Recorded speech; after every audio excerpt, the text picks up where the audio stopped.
Assalamualaikum warahmatullahi wabarakatuh. Perkenalkan, saya Ervin Nurmudini dari Prodi Akuntansi. Untuk UAS Ekonomi Mikro, saya akan menjelaskan tentang teori perilaku konsumen dengan pendekatan kardinal dan ordinal.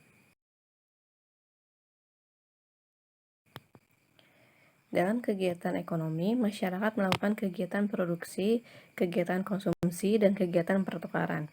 Kegiatan ekonomi muncul akibat adanya kebutuhan manusia. Kebutuhan akan terpenuhi jika seseorang mengkonsumsi barang atau jasa yang ia butuhkan. Konsumen akan menentukan jumlah barang yang akan dikonsumsi berdasarkan jumlah pendapatannya.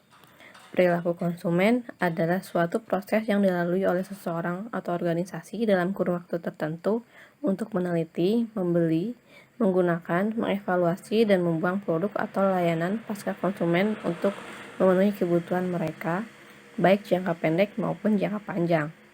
Perilaku konsumen menjadi dasar bagi konsumen untuk membuat keputusan pembelian sebuah produk. Panjangnya proses yang dilalui oleh konsumen dapat berperilaku tergantung pada jenis barang dan jasa yang akan dipilih. Terdapat dua pendekatan dalam teori perilaku konsumen, yaitu pendekatan kardinal atau marginal utility dan pendekatan ordinal.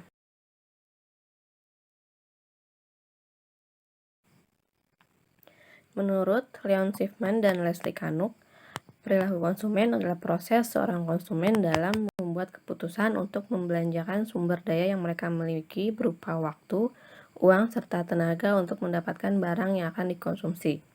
Menurut Philip Kotler dan Kevin Keller, perilaku konsumen adalah bagaimana seorang individu maupun kelompok dalam mempertimbangkan, memilih, membeli, memanfaatkan, hingga melakukan evaluasi dalam sebuah produk dalam rangka memenuhi kebutuhan mereka. Sedangkan menurut John Simon dan Michael Minor, perilaku konsumen adalah bagaimana proses seorang konsumen dalam menentukan keputusan terhadap produk, mulai dari menerima, membeli, memanfaatkan, dan menentukan barang atau jasa yang digunakan. Berdasarkan pernyataan para ahli tersebut, teori perilaku konsumen adalah sebuah teori yang mempelajari tentang bagaimana seorang konsumen mencari, memilih, membeli, menggunakan, serta mengevaluasi produk dan jasa yang digunakan untuk memenuhi kebutuhan dan keinginan.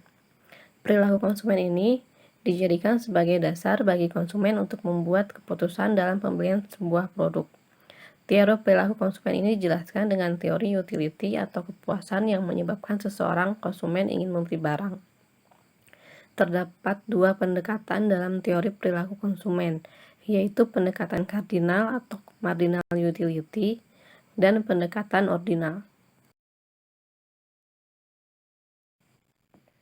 Marginal utility adalah kepuasan konsumen yang didapatkan dari barang-barang yang dikonsumsi. Pada pendekatan kardinal, kepuasan konsumen dapat menggunakan anggapan bahwa kepuasan dapat diukur dengan satuan. Artinya, jika kepuasan itu semakin tinggi, maka nilai guna atau utility juga akan semakin tinggi. Berlaku hukum Gusen atau Law of Diminishing Marginal Utility, yaitu semakin banyak suatu barang yang dikonsumsikan, maka tambahan kepuasan atau marginal utility yang diperoleh dari setiap tambahan yang dikonsumsikan akan menurun. Kemudian, konsumen akan selalu berusaha untuk mencapai kepuasan pada total maksimum.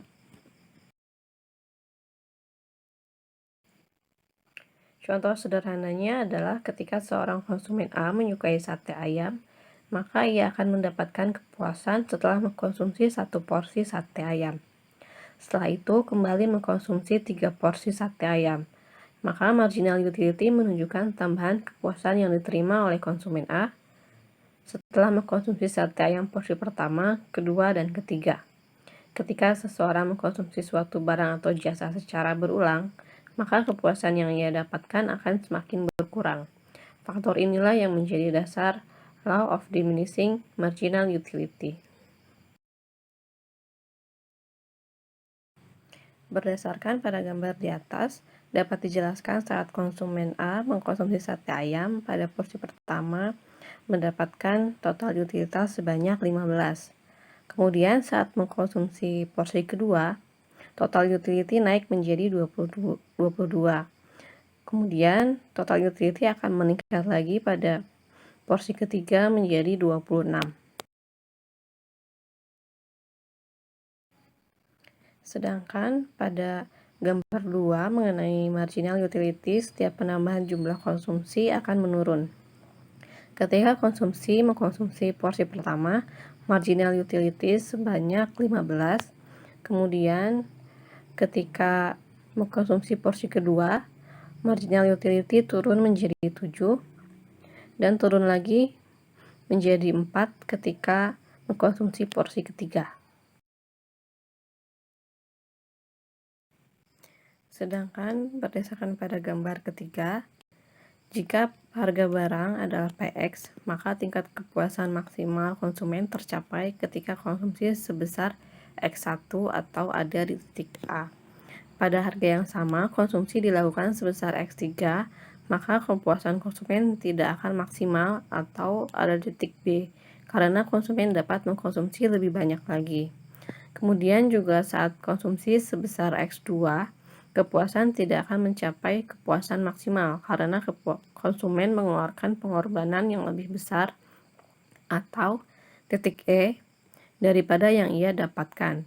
Lalu jika harga naik menjadi PX aksen, maka untuk mencapai tingkat kepuasan maksimal, konsumen harus mengurangi konsumsi dari X1 menjadi X4. Kesimpulannya, total kepuasan maksimal hanya akan tercapai saat konsumsi unit terakhir di suatu barang mencapai titik yang sama, dengan tambahan kepuasan maksimal dari konsumsi unit terakhir tersebut. Jika barang yang dikonsumsi hanya satu barang, maka persamaannya adalah PX sama dengan MUX atau PX per MUX sama dengan 1.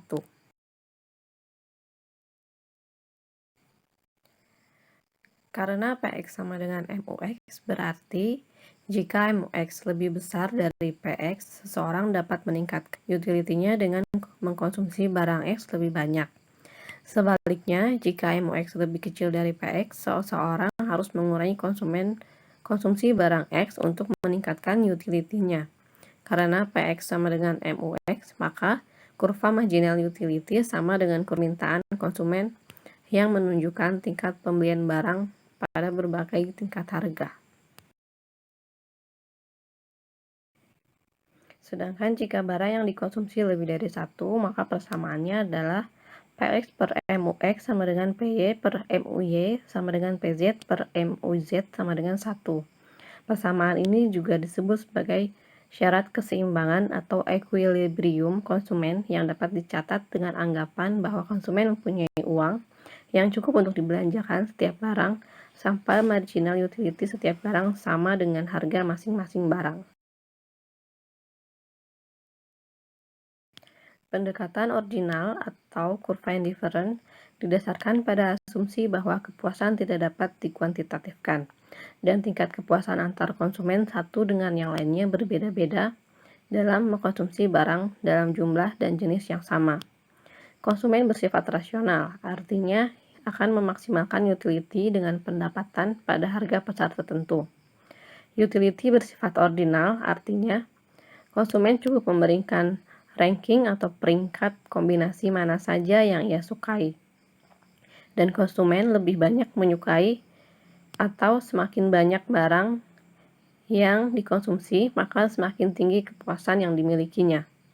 Pendekatan kurva indifferent menekankan pada perbandingan kepuasan yang diperoleh konsumen terhadap berbagai pilihan konsumsi tanpa perlu mengetahui seberapa besar kepuasan itu sendiri. Misalnya, seorang konsumen mengkonsumsi barang X dan Y, kemudian barang X lebih memberikan nilai kepuasan dibanding barang Y, maka nilai kepuasan barang X lebih besar dari barang Y. Dalam hal ini, konsumen berada dalam posisi strongly prefer X atau lebih memilih barang X daripada barang Y. Apabila nilai kepuasan barang X setara dengan barang Y, maka konsumen akan berada di posisi indifferent atau menganggap kepuasan yang diperoleh dari barang X dan Y sama saja. Jika konsumen lebih menyukai dan sekaligus merasa sama saja saat mengkonsumsi barang X dan Y, maka konsumen berada dalam posisi softly prefer barang X daripada barang Y.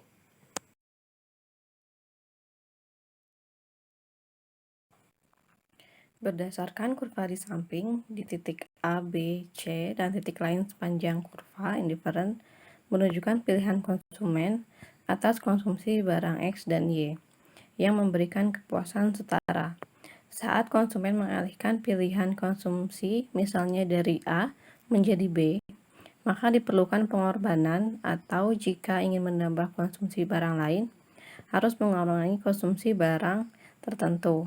Ini disebut dengan istilah marginal rate of substitution atau tingkat di mana konsumen bersedia menukar satu barang untuk mendapatkan barang lain. Berdasarkan pada gambar 6, titik A merupakan persinggungan antara kurva batas anggaran dengan kurva indifferent, dan titik ini merupakan titik yang menghasilkan kepuasan maksimal kombinasi konsumsi barang X1 dan Y1. Penurunan harga barang X mengubah kurva awal di sumbu horizontal dari N per Px menjadi N per Px aksen, menyebabkan konsumen dapat mengkonsumsi barang X dan Y lebih banyak, sehingga akan menambah nilai kepuasan, yaitu di titik B. Hal ini disebut dengan substitution effect. Selanjutnya, pada kurva di atas, batas anggaran adalah garis yang menghubungkan N per PY dengan N per PX aksen. Pada kondisi ini, konsumen mengalami penurunan penghasilan sehingga menggeser kurva batas anggaran sejajar ke dalam atau ke sebelah kiri, menjadi garis N aksen per PY dan N aksen per PX aksen. Akibatnya terjadi penurunan konsumsi barang dan perubahan titik keseimbangan, yaitu dari titik B ke titik C. Pada kondisi ini disebut income effect. Kesimpulannya, teori perilaku konsumen adalah teori yang mempelajari bagaimana seseorang mencari, memilih, menggunakan, dan mengevaluasi barang atau jasa yang digunakan. Ada dua teori yang digunakan dalam teori perilaku konsumen, yaitu melalui pendekatan kardinal atau marginal utility dan pendekatan ordinal atau kurva indifferent. Pendekatan kardinal atau marginal utility adalah pendekatan mengenai tingkat kepuasan konsumen yang dapat diukur dengan satuan maupun satuan lainnya. Sedangkan pendekatan ordinal adalah pendekatan tingkat kepuasan konsumen yang tidak dapat dikuantitatifkan. Tingkat kepuasan antar konsumen berbeda-beda dengan konsumsi jumlah dan barang yang sama. Sekian penjelasan dari saya. Mohon maaf apabila terdapat kekurangan. Terima kasih. Wassalamualaikum warahmatullahi wabarakatuh.